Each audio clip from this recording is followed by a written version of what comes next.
뉴스에 시작합니다. 저는 동정민입니다. 하루 늦었지만 누리호가 힘차게 하늘을 날고 있습니다. 어제 하루 연기되면서 걱정도 됐지만 36분 전 발사돼 성공적으로 1차 비행을 마쳤습니다. 이번이 3차 발사죠. 1차, 2차 때 우리 기술로 만든 발사체 성공 확인했고 이번 3차 땐 발사체에 승객을 태웠습니다. 우리가 만든 실용 위성이 그 승객입니다. 이 위성으로 정보도 얻을 수 있고 돈도 벌 수 있다는데요. 아직 완벽한 성공으로 단정할 수는 없습니다. 현장 연결해 보겠습니다. 정인우 기자, 일단 발사는 잘 된 거죠? 네, 먼저 조금 전 발사 장면 보시고 설명 이어가겠습니다. 3, 2, 엔진 점화, 이륙. 누리호가 발사되었습니다. 오늘 발사 여부와 시각은 오전 11시에 열린 발사관리위원회에서 결정됐는데요. 어제 발견된 통신 오류가 해결됐고 기상 상황, 우주 물체와의 충돌 가능성을 고려해 발사 시각을 어제와 같은 오후 6시 24분으로 결정한 겁니다. 주탑재 위성인 차세대 소형 위성 2호를 비롯한 위성 총 8기는 일단 발사체에서 정상적으로 사출됐습니다. 궤도 안착 여부는 7시 50분 예정된 정부 브리핑을 통해서 확인할 수 있을 것으로 보입니다. 위성들이 재궤도에서 교신까지 성공하게 되면 우리나라는 발사체와 실용 위성을 모두 직접 만들고 발사까지 성공한 세계 10번째 국가로 기록됩니다. 자, 어제 발사 3시간 전에 미뤄지면서 좀 걱정도 됐는데 다행히 하루 만에 잘 고쳤습니다. 네, 연구진은 어제 오후 3시 기술 오류가 발견되자마자 원인 파악에 나섰습니다. 연료 충전을 하기 전에 발사체를 냉각시켜주는 헬륨을 지상 탱크에서 발사체로 넣어줘야 하는데요. 통신 오류 탓에 이 탱크 밸브가 열리지 않았던 겁니다. 14시간 동안 이어진 밤샘 작업 결과 연구진은 지상 설비를 제어하는 컴퓨터에서 오류를 파악해 새벽 5시쯤 문제를 해결했습니다. 2배 정도 해서 6번 정도 시험을 했고 6번 다 무사히 잘 통과를 해서 괜찮다고 판단을 했습니다. 지금까지 고흥 나로 우주센터에서 전해드렸습니다. 말씀드린 대로 발사가 하루 미뤄졌던 터라 카운트다운 하면서 더 숨죽이게 되던데요. 모두가 한마음으로 성공을 바라며 숨죽였던 이 발사 후 18분 58초. 그 과정을 광민경 기자가 전해드립니다. 오전 11시 열린 누리호 발사관리위원회에서 한 차례 미뤄진 누리호 3차 발사 시각을 결정했습니다. 누리호 3차 발사 오늘 18시 24분 정각 발사를 목표로 어제 오후 3시 발사대 제어 시스템의 내부 명령 오류를 발견한 뒤 14시간의 밤샘 수리, 6번의 반복 시험을 거쳐 다시 도전에 나선 겁니다. 오후 3시 40분 연료와 산화제 충전이 시작되고 오후 5시 37분 기립장치가 철수됩니다. 발사 10분 전부터 시작된 카운트다운. 오후 6시 24분이 되자 새빨간 불꽃과 함께 힘차게 날아오릅니다. 누리호가 발사되었습니다. 총 길이 47.2m, 아파트 15층 높이로 200톤의 무게가 나가는 누리호가 2분 5초 만에 1단을 분리하고 고도 204km쯤에서 위성 보호덮개인 페어링을 분리한 뒤 발사 4분 32초 만에 2단을 분리합니다.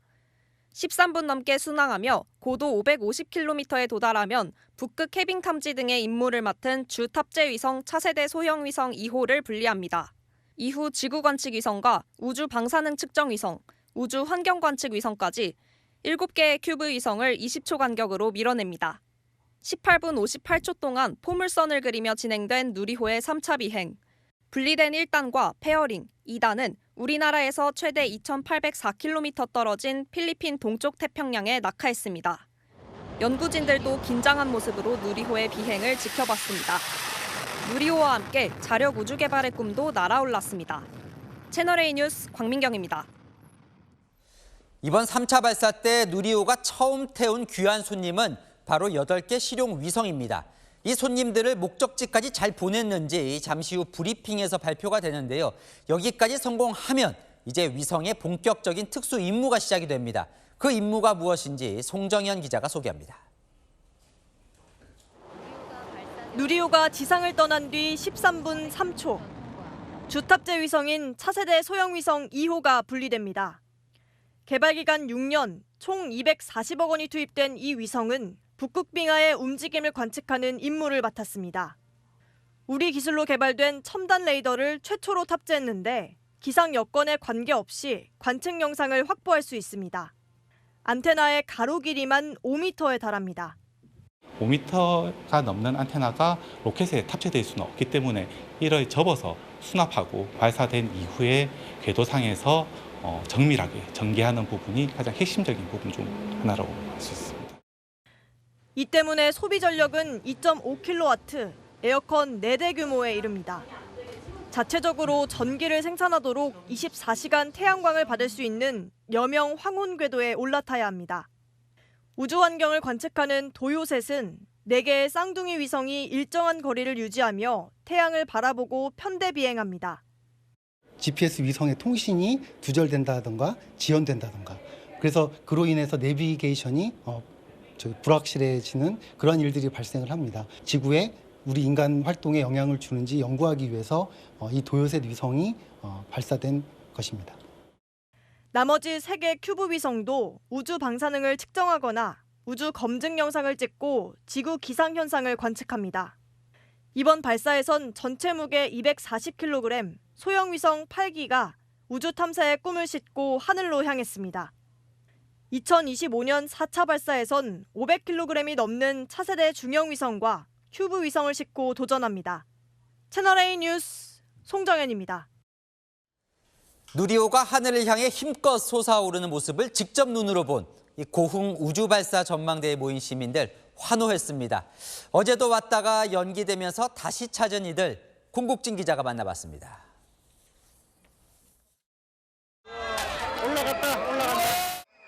누리호가 솟구쳐 오르는 순간 숨죽였던 관람대 공기가 한순간에 바뀝니다. 약속이나 한 듯 함성과 박수가 터져나왔습니다. 우리가 속이 시원하고 관계자님들도 그동안 수고했던 것이 그냥 다 만사 형통하기를 바랍니다. 발사대와 15km 정도 떨어진 고흥 우주발사 전망대에는 역사적인 순간을 보려는 500여 명의 시민들로 하루 종일 북적였습니다. 목 좋은 곳에 미리 돗자리를 펴고 한마음 한뜻으로 누리호의 성공적 발사를 응원했습니다. 어제 누리호 발사가 돌연 취소되자 아쉽게 발걸음을 돌렸다 하룻밤을 보낸 후 다시 찾은 시민들도 적지 않았습니다. 어제 날씨도 많이 흐리고 일요일로 연기도 됐었는데 오늘 또 재개를 하고 이제 또 날씨도 맑으니까 더 좋은 것 같아요. 잠잘 때마다 기도하고 막 그럽니다. 만원경으로 멀리 떨어진 발사대를 수시로 살펴보는 아이들의 얼굴엔 기대와 설렘으로 가득했습니다. 성공을 하면은 저도 이제 여기까지 온 보람이 있지 않을까 싶어갖고 발사를 꼭 성공했었으면 좋을 것 같아요. 시민들은 누리호의 발사 성공이 우주 강국으로 도약하는 발판이 되기를 기원했습니다. 채널A 뉴스 공진입니다.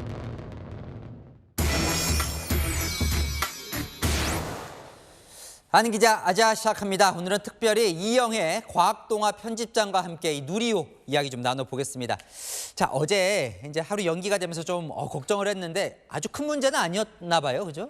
네, 그렇습니다. 연구진들이 오늘 새벽까지 점검 작업을 한 결과 발사대 헬륨 저장 탱크와 지상 장비를 제어하는 프로그램 문제였던 것으로 확인이 됐습니다.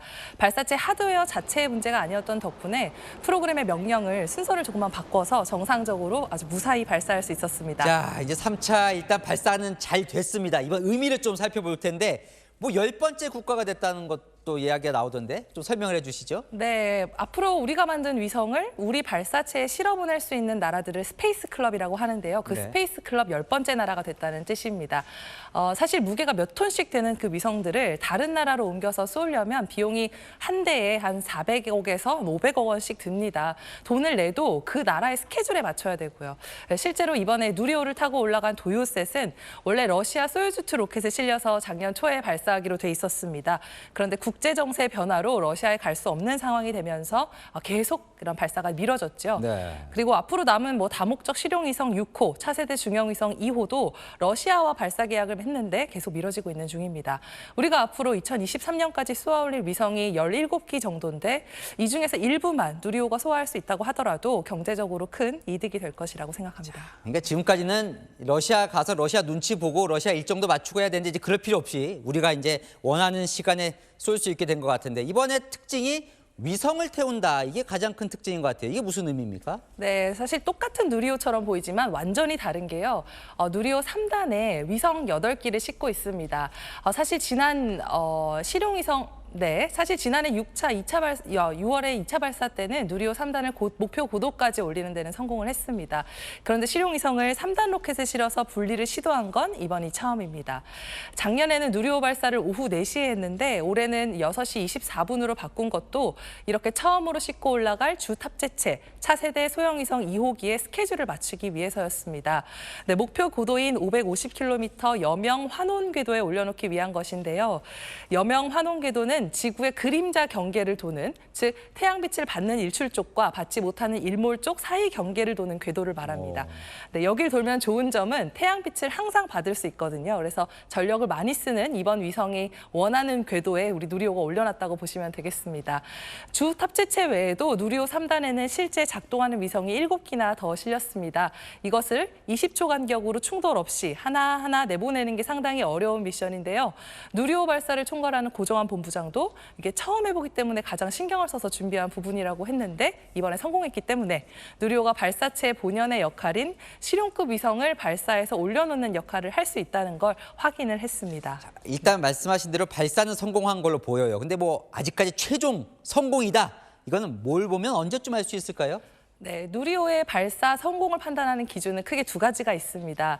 발사체가 1단 분리, 페어링 분리 등을 정상적으로 마치고 목표 고도에 원하는 속도로 들어간 게 이제 첫 번째 기준인데 이건 만족했고요. 두 번째 기준은 누리호에 실린 8기의 위성이 정확하게 정해진 순서에 따라 사출이 되는 겁니다. 사출이 잘 이루어졌는지는 이건 잠시 뒤에 7시 50분경에 예정된 브리핑에서 확인할 예정입니다. 그 다음 순서는 위성이 교신을 하는가인데요. 교신 초기 결과는 대략 8시경에 나올 예정이고 또 정확한 교신 결과는 내일 오전 11시에 발표될 예정입니다. 자, 이번이 3차 발사였잖아요. 이제 4차 발사가 2025년이던데요. 이거 좀 빨리빨리 할 수는 없는 겁니까? 네, 누리호 크기가 47.2m나 되고요. 그 안에 들어가는 부품은 37만 개가 넘습니다. 그것들을 대부분 새로 제작해야 하기 때문에 시간이 좀 걸립니다. 그리고 제작한 부품들이 제대로 작동하는지 그리고 시험하는 단계가 있고요. 부품들을 조립해야 하고요. 그다음에 발사 운용을 연습하는 시간까지 다 거쳐야 오늘과 같은 발사를 시도가 할 수가 있습니다. 자, 우리나라 이제 우주 강국으로 가기 위한 이제 여러 가지 노력을 하고 있는데 목표가 뭐예요, 우리의? 예. 네, 누리호는 2025년부터 2027년까지 매년 한 번씩 총 3회 추가 발사를 할 예정입니다. 그때마다 각기 다른 상황에서 다른 탑재체를 싣고 반복적으로 발사할 텐데 이때 얻은 데이터로 100% 완벽한 발사체를 만드는 게 목표입니다. 그리고 그 다음 목표는 누리호 기술을 바탕으로 차세대 발사체를 만드는 건데요. 올해부터 10년 동안 예산을 2조 원가량 들여서 누리호보다 성능이 대폭 향상된 차세대 발사체를 개발할 계획입니다. 누리호보다 3배 더 무겁게 무게를 실을 수 있게 만들 거고요. 또 엔진을 스페이스X처럼 재사용 가능하게 만들 계획입니다.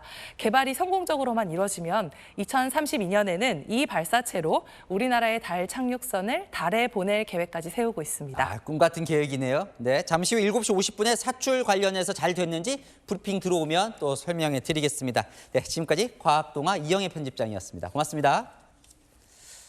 네, 다음 소식입니다. 오늘 국회 본회의에서는 이른바 김남국 방지법이 통과가 됐습니다. 이제 국회의원의 가상자산도 공개가 됩니다. 그런데 김 의원은 모습을 드러내지 않았는데요. 탈당한 이후에 친정인 민주당 의원들 법안에 공동 발의를 계속하는 것으로 전해졌습니다. 유준 기자입니다. 재석 268인 중 찬성 268인으로서 공직자윤리법 일부 개정 법률안 대안은 가결되었음을 선포합니다. 이른바 김남국 방지법으로 불리는 공직자윤리법과 국회법 개정안이 만장일치로 국회 본회의를 통과했습니다. 김남국 방지법은 공직자 재산 공개 대상과 국회의원의 사적 이해관계 등록 대상에 가상자산을 추가하는 내용이 핵심입니다. 21대 현역 의원은 2020년 5월 임기 개시일부터 이달 31일까지의 가상자산 소유 현황을 다음 달까지 국회 윤리심사 자문위에 등록해야 합니다. 당사자인 김남국 의원은 본회의에 참석하지 않았고 소속 상임위인 법사위 전체 회의에도 불참했습니다.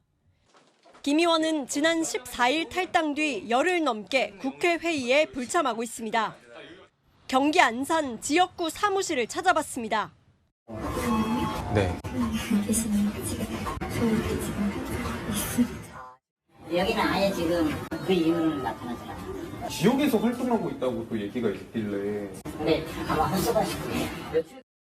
김 의원은 탈당 후 지난 10여일간 판검사를 견제하는 법 왜곡죄 등 민주당 의원과 함께 법안 10개를 공동 발의했습니다. 채널A 뉴스 유주은입니다. 김남국 의원의 코인 논란, 그 불똥이 국회 전체로 튀었습니다. 김 의원이 보유했던 위믹스 코인을 만든 이 게임 업체 위메이드가 국회를 출입했던 그 방문 기록이 공개됐는데요. 김남국 의원 이름은 없고 여야 의원실과 국회 정무위원장실까지 9곳 이름이 나왔습니다. 김호영 기자입니다.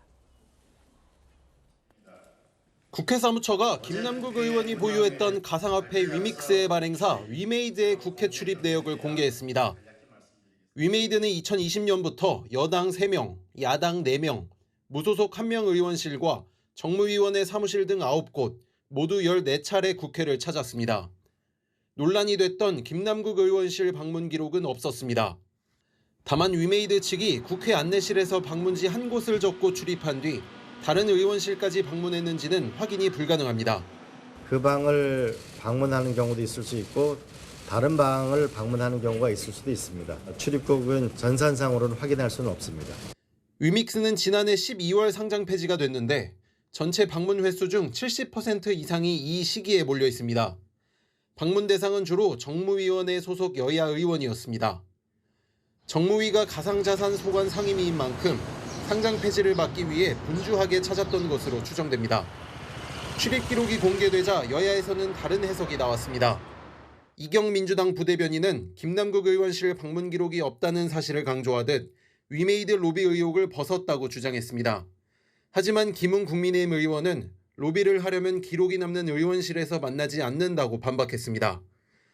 정의당은 입법 로비 정황을 입증할 첫 증거라며 국회의원과 보좌진에 대한 가상자산 보유 전수조사를 촉구했습니다. 채널A 뉴스 김호영입니다. 이 위메이드 직원이 방문했다고 이름이 나온 9명의 의원들은 일제히 코인에 투자한 적 없다, 내가 만난 적 없다, 입법 로비와 무관하다 해명에 나섰습니다. 그럼 누가 만난 걸까요? 이어서 홍지은 기자입니다. 그 어떤 이상한 어떤 얘기가 오간 거는 없었고, 그리고 뭐 그런 일이 있다면 큰일 날 얘기고요. 본인들은 만난 기억이 없다라고 하기 때문에 그렇게 믿고 있습니다. 방문지로 지목된 여야 의원 9명은 일제히 위메이드 측과 직접 만난 적이 없다고 해명했습니다. 보좌진이 만났거나 만난 사실 자체가 없었다고 강조했습니다. 모두가 코인 투자도 해본 적이 없다고 했습니다. 입법 로비 의혹으로 불똥이 튈까 극도로 경계하는 분위기입니다.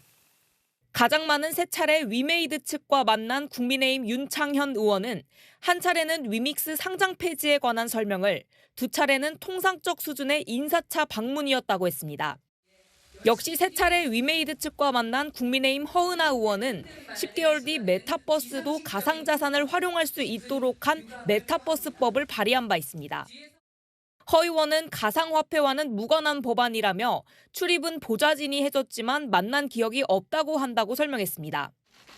야당 의원 6명 해명도 비슷합니다. 김남국 의원 코인 거래 의혹 당 진상조사단에 참여했던 김한규 의원은 위믹스 상장 폐지 이후 보좌진이 설명을 들었을 뿐 경제적 이익 제공은 없었다고 해명했습니다. 다른 의원들도 보좌진이 투자자 보호 방안 등에 대한 설명을 들었을 뿐이라고 설명했습니다.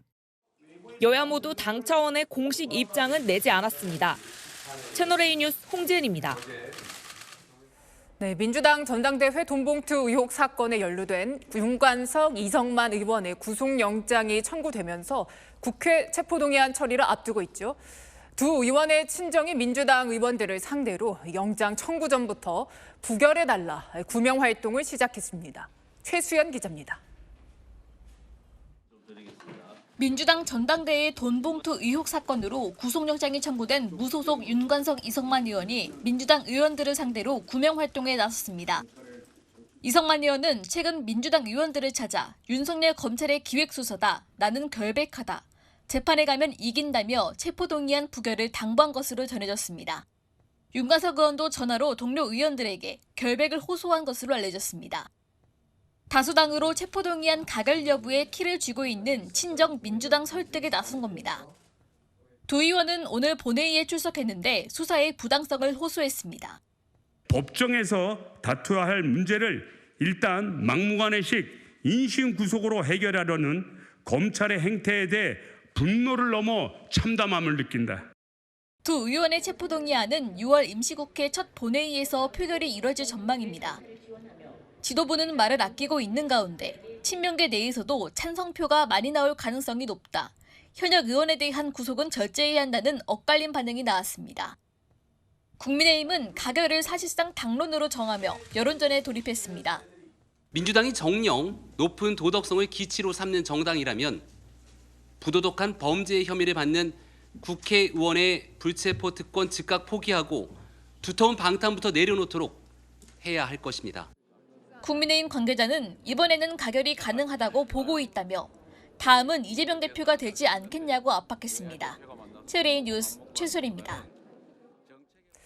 이재명 민주당 대표가 어제 비명계를 향해 직격탄을 날리자 이 대표 지지자들도 기세가 올랐습니다.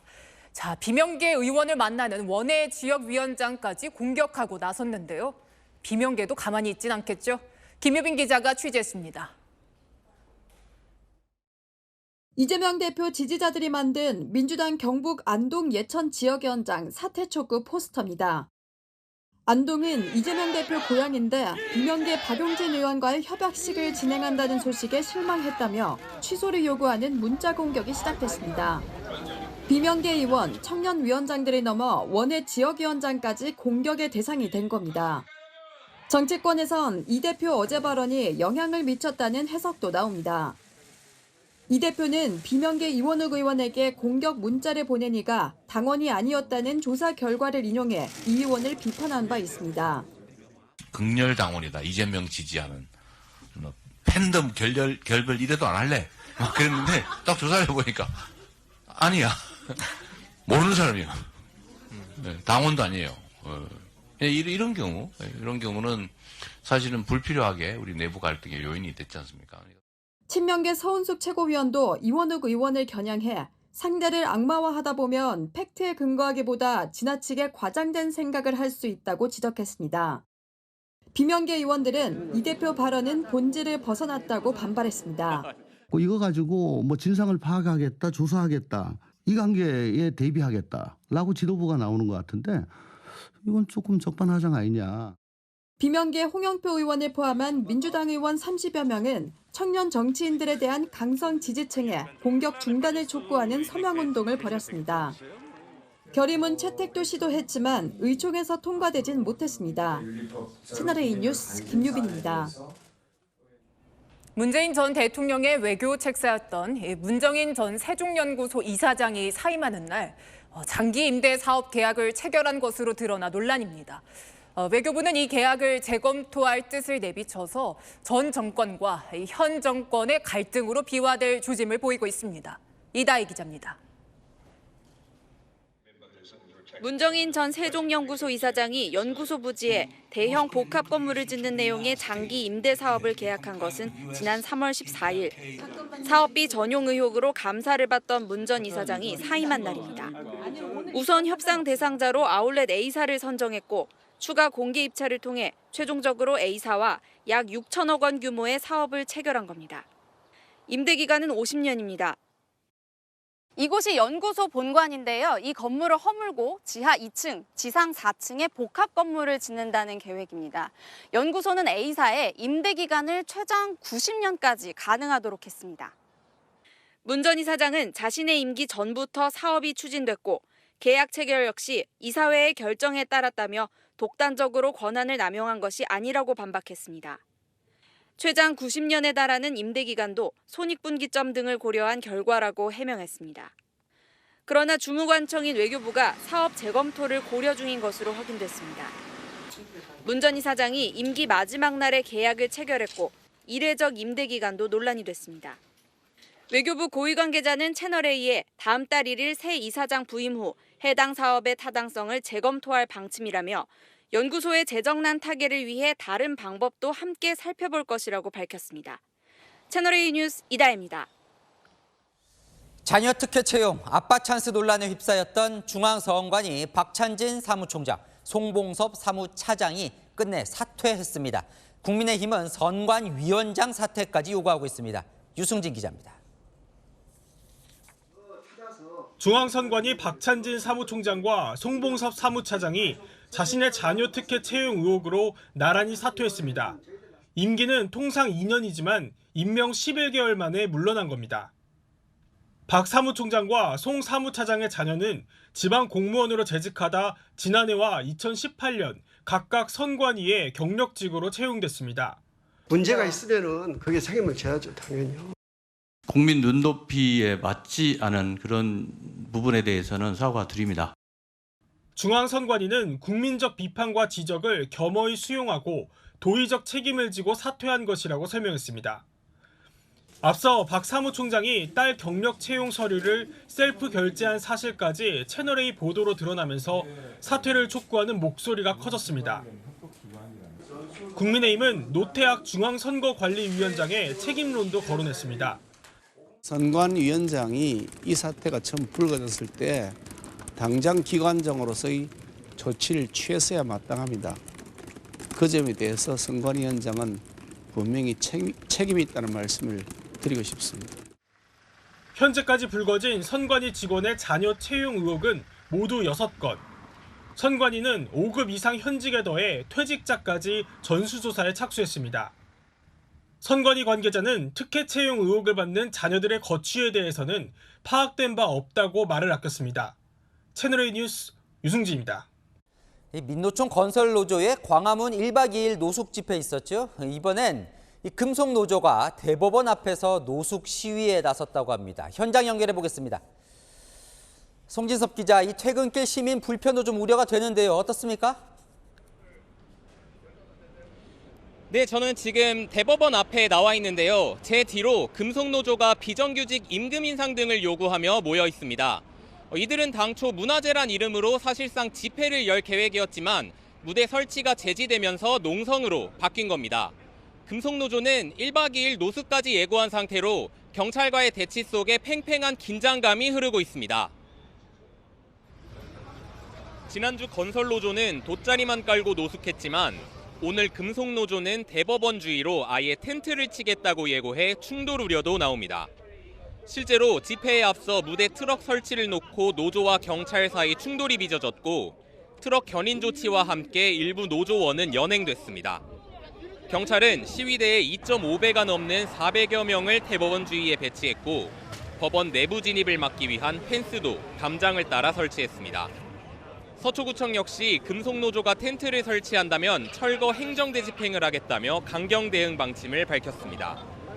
이틀 전 대통령까지 나서 불법 집회에 대한 엄정 대응을 천명한 상황. 지난주 1박 2일에 걸친 민노총의 대규모 집회로 인해 서울 도심의 교통이 마비되었습니다. 우리 정부는 그 어떤 불법 행위도 이를 방치 외면하거나 용납하지 않을 것입니다. 경찰 역시 오늘 지난 2017년 3월 이후 중단됐던 불법 집회 해산 훈련을 6년 2개월 만에 재개했습니다. 이번 훈련에 투입된 인원만 기동대 31개 중대 12,000여 명으로 앞으로 불법 집회 대응 자체가 달라질 것으로 보입니다. 지금까지 대법원에서 채널A 뉴스 송진섭입니다.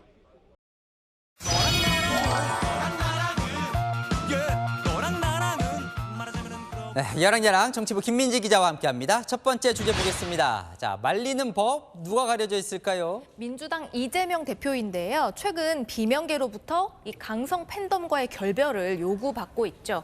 이를 의식해서일까요? 이렇게 말리는 모습을 자주 보입니다. 지난 대선이 사기꾼이 만든 사기 대선이었다고 생각하거든요. 네. 그리고 언제부터 그 대통령 배우자가 설치라고 했습니까? 사실상 이재명 대통령 느낌이라고 생각합니다. 그런 말씀을 한마디 하실 때마다 저에 대한 화살이 점점 크고 많아집니다. 화살은 저희가 맡겠습니다. 윤석열 정부와 저 검찰이 조작날조하고 한 것들이 있을 때마다 껌을 계속 만들어서 쟤네가 지칠 때까지 해야 되지 않나. 이재명 대표가 말리는데도 수위 높은 발언을 멈추지는 않습니다. 네, 어제 이 대표는 일부 강성 지지자들의 폭력적인 언행을 말렸고 그제 지역구에서는 지지자가 다가오자 말리기부터 했습니다. 폭력적 언사나 모욕이나 이런 거 하지 말자. 꼬투리 잡힐 뿐만 아니라 그렇게 하면 안 되는 거잖아요. 잘 지킵시다. 네, 절대 하면 안 됩니다. 절대 하면 안 됩니다. 제가 나쁜 사람 됩니다. 정말 나쁜 사람인 줄 알았거든요. 저 대세가 오죽 숨기려면은 제 주위 사람들 지금 다 죽인다시피요. 이 대표가 손까지 이렇게 뻗어가면서 안 된다고 말리네요. 네, 일부 지지자들의 좀 지나친 언행을 내가 열심히 말리고 있다, 예방하고 있다고 강조하는 듯한데요. 결과적으로 아직까지는 별 효과는 없어 보입니다. 네, 다음 주제 보겠습니다. 자, 저희 채널의 하트 시그널 프로그램이 요즘 인기인데요. 만남 시그널은 뭡니까? 네, 하트 시그널에 이 러브라인 화살표가 있잖아요. 그 화살표처럼 여야 지도부가 서로를 향해서 시그널을 보내고 있는데요. 러브라인만큼 복잡합니다. 오늘 김기현 국민의힘 대표는 이재명 민주당 대표에게 며칠 전 식사 제안을 했다고 밝혔습니다. 지난주 노무현 전 대통령 추도식에서 이 대표에게 얼굴 한번 보자, 밥 먹고 소주 한잔 하자 이렇게 제안했다는 겁니다. 하지만 이 대표는 이런 이유로 거절했다네요. 여야 대표가 만나서 술 먹고 밥 먹고 하는 것보다는 정책에 관한 우리 국민들의 삶에 관한 대화할 시간을 갖자 이렇게 말씀드렸더니 또 그건 안 하시겠다고 하네요. 국민의힘은 형식과 절차에 구애받지 않고 허심탄회하게 대화하자는 취지였다고 설명했습니다. 그러니까 정리해보자면 김기현 대표는 화살표를 보냈는데 이재명 대표 화살표가 김기현 대표에게 가진 않은 거예요. 네, 대신 윤 대통령에게 갑니다. 이 대표 그동안 영수회담 제안을 여러 번 했죠. 영수회담을 요청드립니다. 윤석열 대통령님께 민생경제 영수회담을 그 제안은 지금도 유효하다. 하지만 윤석열 대통령의 화살표가 돌아오는 것 같진 않아요, 아직까진. 맞습니다. 만남이 기약이 없죠. 윤 대통령은 이재명 대표와 만나진 않으면서 박광원 원내대표에게 만남을 제안했는데요. 박 원내대표, 이재명 대표가 먼저라며 거절했죠. 일각의 우려에도 일본 총리를 만나시는 것처럼 야당 대표를 만나는 날이 곧 오기를 기대합니다. 혹시 만나는 화살표는 없습니까? 좀 아쉬운데요. 있습니다. 여야 원내대표들은요, 매주 월요일마다 점심을 먹으면서 현안에 대해 소통을 한다고 합니다. 일단 만나서 대화를 시작하면 의외로 얘기가 통할 수 있지도 않을까요? 만남 시그널 서로 더 많이 주고받으면 좋겠습니다. 네, 지금까지 여랑야랑이었습니다. 네, 다음 소식입니다. 가수 이선희 씨가 오늘 경찰에 소환됐습니다. 횡령 의혹 때문입니다. 경찰은 이 씨가 자신의 기획사에서 수억 원가량을 횡령했다는 첩보를 입수한 걸로 전해졌습니다. 최주현 기자의 단독 보도입니다. 가수 이선희 씨가 경찰청 중대범죄수사과에 소환된 것은 오늘 오전입니다. 이 씨가 대표로 있던 기획사 원엔터테인먼트의 자금 횡령 의혹과 관련해 경찰이 소환한 겁니다. 원엔터테인먼트는 이 씨가 지난 2013년 설립한 회사로 지난해 8월 청산됐습니다. 상당 기간 이 씨의 딸 윤모 씨와 이 씨의 소속사인 후크엔터테인먼트 권모 대표가 사내이사의 이름을 올리기도 했습니다. 채널A 취재 결과 경찰은 이 씨가 회사 돈 수억 원을 횡령했다는 정황을 확보해 수사 중인 걸로 드러났습니다. 경찰은 이 과정에서 이 씨가 직원을 허위 등재했는지 의심하고 있는 것으로 전해졌습니다. 앞서 경찰은 지난해 11월 이 씨가 이사로 등재된 후크엔터테인먼트를 압수수색했습니다. 이 회사 권 대표는 소속 가수였던 이승기 씨와 음원 수익 정산을 놓고 다툼을 벌이기도 했습니다. 이 씨는 경찰 조사 과정에서 혐의를 부인하고 있는 것으로 알려졌습니다. 이 씨는 가수로 수십 년 활동했다며 그 과정에서 기획사 경영에는 관여하지도 않았고 횡령 사실도 몰랐다는 취지로 진술한 것으로 전해졌습니다. 이 씨 소속사 측도 성실히 조사에 임해 사실관계를 적극 소명할 예정이라고 밝혔습니다. 채널A 뉴스 최주현입니다. 원래 혼자서 대마를 피웠다던 배우 유아인 씨의 진술이 바뀌었습니다. 여러 명과 함께했다고요? 이런 유 씨에 대한 구속영장은 기각됐는데 경찰은 재신청을 검토 중입니다. 김태우 기자의 보도입니다. 어젯밤 늦게 구속영장이 기각돼 경찰서 밖으로 걸어 나오는 배우 유아인 씨. 법원에서 내려주신 판단에 대해 존중하고 감사한 마음입니다. 앞으로 남은 절차에 성실히 임하면서 제가 할 수 있는 소명들 해나가도록 하겠습니다. 구속은 면했지만 봉변은 피하지 못했습니다. 한 남성이 귀가하는 유 씨를 향해 음료수를 뿌리고 병까지 던진 겁니다. 법원은 유 씨가 대마 흡연을 반성하고 있고 증거인멸이나 도주 우려가 없다고 영장 기각 사유를 밝혔습니다. 증거를 인멸했다는 혐의도 갖고 계신데 여기에 대해서는 어떻게 생각하십니까? 그런 사실은 전혀 없습니다. 앞으로 수사. 가장 형량이 높은 코카인 투약의 경우 유 씨가 혐의를 부인하고 있는 데다 경찰이 제시한 모발 검사 결과만으로는 유죄 입증이 쉽지 않은 걸로 알려졌습니다. 기본적으로 투약 시기, 투약 장소, 투약 횟수 이런 것들을 밝혀야 되거든요. 거기에 대한 다른 증거들을 확보하지 못하고 있고 그러면 다툼의 여지가 있어 보이는 거. 유 씨의 진술 번복도 논란이 일고 있습니다. 유 씨는 법원 구속심사에서 대마 흡연과 관련해 여러 명과 피웠다고 진술했습니다. 앞선 경찰 조사에서 혼자 피웠다고 주장했던 것과 배치됩니다. 경찰은 유 씨에 대해 추가 수사를 한 뒤 구속영장을 재신청하는 방안을 검토하고 있습니다. 유 씨의 일부 팬들은 다시금 웃는 모습으로 복귀하길 희망한다는 내용의 성명을 발표했습니다. 채널A 뉴스 김태우입니다. 자, 마약이 걷잡을 수 없이 퍼지다 보니까 이 명맥이 끊겼던 경찰의 마약 탐지견이 7년 만에 부활했습니다. 마약 냄새, 이 개코를 속일 수는 없다는데요. 훈련 현장에 강보인 기자가 다녀왔습니다. 7개의 박스 안에 필로폰 냄새가 밴 손뭉치. 자극적인 냄새가 강한 향신료와 약, 담배 등을 각각 숨겨놨습니다.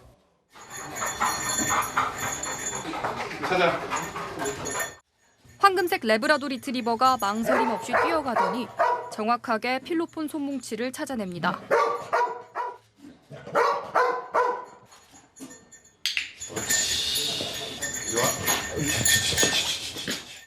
36개 구멍 중 1개의 마약 시료를 숨겨놨는데 명령이 떨어지자 구멍 하나에 바로 코를 박습니다. 극소량의 희미한 마약 냄새라도 개코를 속일 순 없는 겁니다. 전국에 단 둘뿐인 경찰 소속 마약 탐지견 폴리와 소리입니다. 원래 폴리는 방화 탐지견, 소리는 채취 선별견이었는데 주특기 전환을 한 겁니다. 마약 탐지견 폴리와 소리는 마약 냄새를 맡을 경우 크게 짖거나 코를 박도록 훈련됐습니다. 2016년 초 마지막 마약 탐지견이 은퇴하면서 명맥이 끊겼는데 최근 마약 범죄가 급증하자 7년 만에 부활시킨 겁니다. 아직 초보 마약 탐지견이지만 지난달에는 마약 사범이 차에 숨겨놓은 주사기와 필로폰을 단번에 찾아내기도 했습니다. 마약 사범 단속 현장하고 그 마약 사범 압수수색 할 때 주거지라든지 차량이라든지 은닉된 마약류 탐지하기 위해서 운영하고 있습니다. 현재 경찰견 가운데 폭발물 탐지견은 155마리, 수색견은 25마리인데 마약 탐지견은 2마리뿐입니다. 경찰은 마약견으로 아미고와 키캣 2마리를 더 훈련시켜 10월부터 현장에 투입할 계획입니다. 관세청은 마약 탐지 훈련은 이수했지만 최종 탐지견 양성 훈련에 합격하지 못한 훈련견 14마리를 민간에 분양합니다. 채널A 뉴스 강보인입니다. 또 생길 뻔한 보이스피싱 피해를 택시기사가 막았습니다. 손님으로 태운 현금 수거체계에 수상한 통화를 흘려듣지 않은 눈썰미 덕분이었습니다. 홍진우 기자입니다. 부산에서 택시를 탄 한 남성.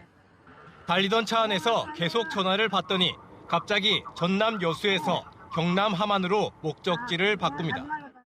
또 다른 데 가라고 함안군 철원읍 은설이.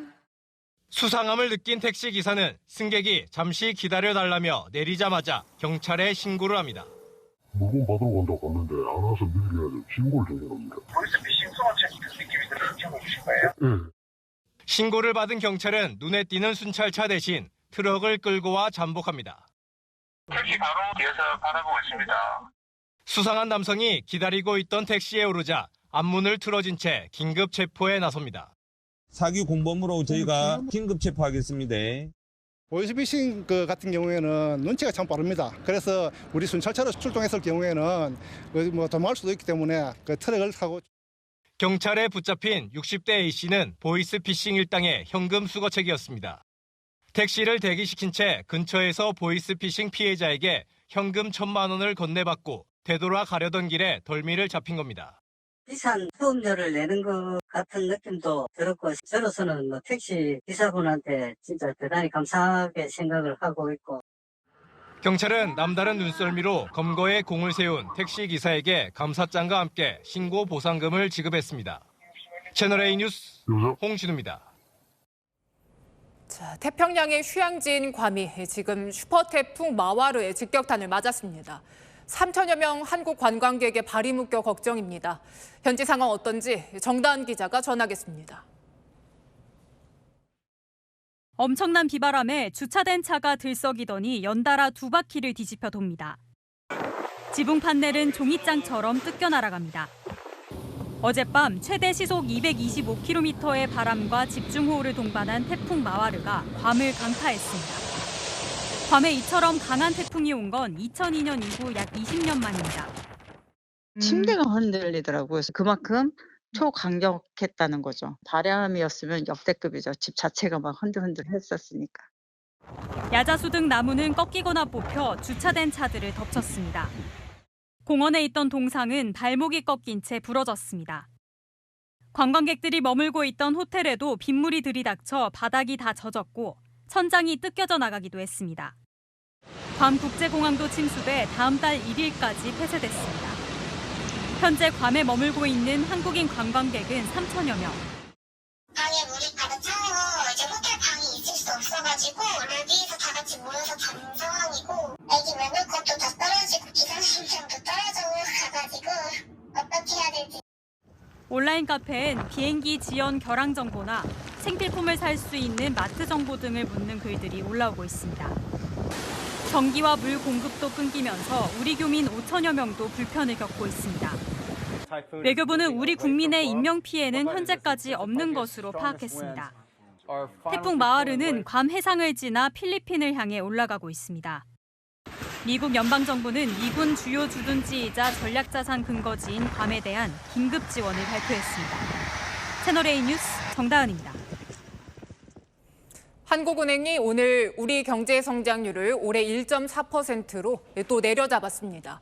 수출 감소 같은 경기 침체 우려 때문이죠. 자, 기준금리는 3번 연속 3.5%로 동결했습니다. 김승희 기자입니다. 한국은행이 오늘 기준금리를 연 3.5%로 동결했습니다. 지난해 4월부터 올해 1월까지 7차례 연속 기준금리를 올렸는데 최근 3번 연속 동결한 겁니다. 지난달 소비자 물가 상승률이 14개월 만에 3%대로 떨어지는 등 물가 상승 속도는 둔화된 반면 경기 침체 우려가 더 커졌기 때문입니다. 반도체 수출은 감소하고 중국의 리오프닝 효과는 미미한 상황. 한국은행은 올해 우리 경제 성장률 전망치를 1.4%로 낮췄습니다. 지난해 5월부터 5차례 연속 성장률 전망치를 하향 조정한 겁니다. 시장에선 한은이 경기 침체로 연내 기준금리를 인하할 거란 전망이 나오는데 이창용 한은 총재는 시기상조라며 금리를 올릴 수 있는 선택도 열어놔야 한다고 말했습니다. 앞으로 절대로 올리지 않을 텐데 일종의 지금 거짓으로 지금 겁만 주고 있다라고 시장이 반응하고 있다는 소리도 많이 들었습니다. 절대로 못할 거라고 생각하시면 말아달라는 게 제 부탁입니다. 현재 한미 기준금리 격차는 1.75%포인트. 우리 한국이 0.258에만 내려도 2% 차이가 나는 거거든요. 더 벌어졌을 경우에 여러 가지 불안감이 없을 수가 없겠죠. 한은이 경기 침체와 물가, 환율 사이에서 고심 중인 가운데 미국 연방준비제도의 다음 기준금리 결정은 한국 시간으로 오는 6월 15일 이루어집니다. 채널A 뉴스 김승입니다. 전세 사기 피해자들 몇 달째 발만 동동 굴렀죠. 전세 사기 피해 특별법이 오늘 국회 문턱을 넘었습니다. 이민준 기자입니다. 전세 사기 피해자 지원 및 주거 안정에 관한 특별법안 대안은 가결되었음을 선포합니다. 여야가 5차례 협상 끝에 마련한 전세 사기 특별법이 국회 본회의를 통과했습니다. 정부의 전세 사기 피해자 지원 방안 발표 후 약 한 달 만입니다. 전셋집이 경매나 공매로 넘어갈 경우 피해자에게 우선 매수권을 부여하고 경공매 대행 지원 서비스를 제공하는 내용이 담겼습니다. 지원 대상 피해자의 보증금 범위는 최대 5억 원으로 확대됐습니다. 임대인이 파산이나 회생 절차에 들어간 경우도 피해자로 인정받을 수 있게 했습니다. 최우선 변제금을 못 받는 전세 사기 피해자에게는 그만큼 최장 10년간 무이자 대출을 해줍니다. 최우선 변제금은 세입자가 살던 집이 경매나 공매로 넘어가더라도 은행이나 선순위 관리자보다 세입자가 먼저 보장받을 수 있는 최소한의 금액인데 서울은 5,500만 원, 인천 미추홀구 등 과밀 억제 권역은 4,800만 원 수준입니다. 피해자들이 요구해온 선구제 후 회수안은 결국 포함되지 않았습니다. 지금 특별법이 하는 얘기는 그래 너네 전세 피해자야. 그런데 너희가 다 갚아. 온전히 너희 책임이야 라고 얘기하고 있습니다. 왜 우리 책임입니까? 최우선 변제금 규모를 넘는 금액에 대해서는 연 1에서 2%대로 최대 2억 4천만 원까지 대출이 가능합니다. 특별법은 다음 달 1일부터 2년간 시행될 예정으로 전세 사기 피해 임차인은 관할 지자체에 신청이 가능합니다. 채널A 뉴스 이민준입니다. 우동을 먹다가 살아있는 개구리가 나온다면 얼마나 깜짝 놀랄까요? 우리나라에도 들어온 적이 있는 유명한 일본 우동 가게 제품에서 그런 일이 발생했습니다. 도쿄에서 김민지 특파원입니다. 거의 다 먹은 컵우동 안에서 초록색 물체가 꿈틀거립니다. 젓가락으로 들춰보니 개구리입니다. 지난 22일 일본의 한 누리꾼이 유명 체인 우동집에서 구매한 컵우동에서 살아있는 개구리가 나왔다며 올린 영상입니다. 해당 컵우동은 지난 16일부터 판매된 7,000원짜리 테이크아웃 전용 제품입니다. 뜨거운 물 없이 흔들어 먹기만 하면 돼 출시 3일 만에 누적 판매량이 20만 개를 돌파했습니다. 또 난다って. 일본 시민들은 황당하다는 반응입니다. 絶対嫌です。嫌だし食べれないし、もうなんか二度と買いたくないって思っちゃいます。 일본 누리꾼들도 충격적이다, 믿을 수 없다며 반응을 보였습니다. 업체 측은 즉시 사과하며 개구리가 발견된 샐러드 컵우동 판매를 중지시켰습니다. 또 채소 가공 공장에서 개구리가 들어갔을 가능성이 있다고 밝혔습니다. 해당 우동집은 전 세계에 1,000개 이상 점포를 운영 중인 대형 체인으로 앞서 우리나라에서도 12개 점포를 운영하다가 철수했습니다. 도쿄에서 채널A 뉴스 김민지입니다. 자, 한국적 멋이 담긴 서울 고궁이 북적북적합니다. 한복을 곱게 입은 젊은이와 외국인 관광객이 확 늘었죠. 이 고궁이 주목받는 이유, 권솔 기자가 취재했습니다. 경복궁 금정전을 보기 위해 한복을 곱게 차려입은 사람들이 쉴 새 없이 드나듭니다. 젊고 국적도 다양합니다. You mean this palace? Because it's very famous and we really wanted to dress up in hanboks and visit this beautiful place. 문화재청에 따르면 지난달까지 서울 고궁을 찾은 사람은 338만 명이었습니다. 코로나 사태 이전보다 더 많은 건데 8명 중 1명은 외국인이었습니다. 3년 전 미국 유명 토크쇼에 금정전을 배경으로 한 BTS 공연 장면이 나가면서 서울의 고궁이 새삼 주목받았습니다. But also BTS has filmed here for the Tonight Show for Jimmy Fallon, so I really wanted to see it. 조선의 궁궐이 배경이었던 한국 드라마가 세계적인 인기를 누린 것도 영향을 미쳤습니다. We watch a lot of K-dramas before, and that's the reason why we want to visit Korea and places like this because they are very traditional, and that's the reason why we want to take a look here. 지난주 경복궁에서 열린 이탈리아 명품 브랜드의 패션쇼는 고궁이 세계적인 명소가 됐음을 확인해줍니다. 국내 관람객도 부쩍 늘었습니다. 이른바 MZ세대가 주도적입니다. 어릴 때는 그냥 이런 데보다 아무래도 놀이공원이나 이런 데를 더 좋아하니까 조금 지루하지 않나 이랬는데 다시 와보니까 오히려 더 한국의 이런 미 같은 것도 느껴지고 좋은 것 같아요. 별빛 야행이나 달빛 기행 같은 야간 관람 티켓은 웃돈을 줘야 구할 수 있을 정도입니다. 화창한 5월, 서울 고궁엔 젊음과 다국적의 활기가 감돌고 있습니다. I love Korea. 채널A 뉴스 권솔입니다. 앞서 예고해드린 대로 누리호 3차 발사 현장 다시 한번 연결해 보겠습니다. 궤도 안착까지 잘 된 건지 조금 전부터 발표가 되고 있는데요. 최대 고비이기도 합니다. 자, 정현우 기자. 자, 위성 궤도 안착에 성공을 한 겁니까? 네, 일단 위성을 정상 궤도에 안착시키는 1차 과제는 성공을 한 것으로 보입니다. 오후 6시 24분에 이륙한 누리호는 6시 37분 주탑재 위성인 차세대 소형 위성 2호를 시작으로 20초 간격으로 나머지 큐브 위성 7기도 무사히 사출했습니다. 발사부터 비행 종료까지 일단 모든 과정이 예상대로 정확히 진행이 됐고요. 원격 수신 정보 초기 분석을 거쳐 위성들을 목적지에 보내는 작업도 성공한 것으로 전해집니다. 특히 차세대 소형 위성 2호는 영상을 통해 궤도에 안착한 것까지도 잠시 후에 결과가 나올 것으로 보입니다. 이번에 쏘아 올린 위성 8기가 교신까지 성공적으로 마쳤는지 여부는 내일 오전 11시 과학기술정보통신부가 발표할 예정인데요. 이 모든 과정이 최종 성공하면 우리나라는 세계에서 10번째로 자체 기술로 발사체와 실용 위성을 제작하고 우주로 쏘아 올린 국가가 됩니다. 지금 이종호 과기정통부 장관이 발사 결과를 발표하고 있는 중인데요. 이 장관은 연구진과 응원해주신 국민들에게 감사하다는 뜻도 전했습니다.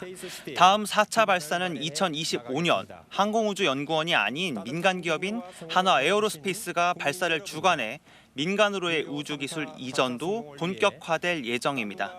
지금까지 고흥 나로 우주센터에서 전해드렸습니다. 화창했던 오늘과 달리 내일은 비 소식이 있습니다. 전국이 흐린 가운데 오전에는 곳곳에 약한 비가 내리겠고요. 오후에는 내륙을 중심으로 갑작스러운 소나기가 예상됩니다. 예상되는 비의 양은 남해안과 지리산 부근에 5에서 20mm, 그 밖에 중부 내륙과 제주에는 5mm의 약한 비가 지나겠고요. 서울 등 그 밖의 지역에도 빗방울이 떨어지는 곳이 있겠습니다. 오후에는 대기가 불안정해지면서 수도권을 비롯한 곳곳에 소나기가 내릴 텐데요. 벼락과 돌풍을 동반해 5에서 20mm가량이 예상됩니다. 아침 기온은 서울이 16도, 광주와 대구 17도 보이겠고요. 한낮에는 내륙을 중심으로 낮더위가 이어집니다. 서울은 27도, 전주는 26도가 예상됩니다. 토요일에는 내륙 곳곳에 소나기가 지나겠고요. 일요일과 월요일 사이에는 전국에 다소 많은 비가 내리겠습니다. 날씨였습니다. 오늘 김남국 방지법이 국회에서 만장일치로 통과됐습니다. 자, 지금은 김남국 방지법 이렇게 부르지만 사실 2020년 이미 발의된 법안입니다. 이 가상자산, 코인도 공직자 재산 공개 내역에 포함시키자는 법이죠. 3년 가까이 미적거리다가 이 김남국 사태 터지니까 이 상임위부터 본회의까지 3일 만에 그것도 만장일치로 통과시킨 겁니다. 3일 만에 할 수 있는 걸 3년 동안 안 한 것. 이거 어떻게 해석해야 할까요? 이 정치권을 일깨우는 죽비 소리는 국민의 감시뿐입니다. 마침표 찍겠습니다. 미적대는 정치의 죽비. 뉴스에 마칩니다. 감사합니다.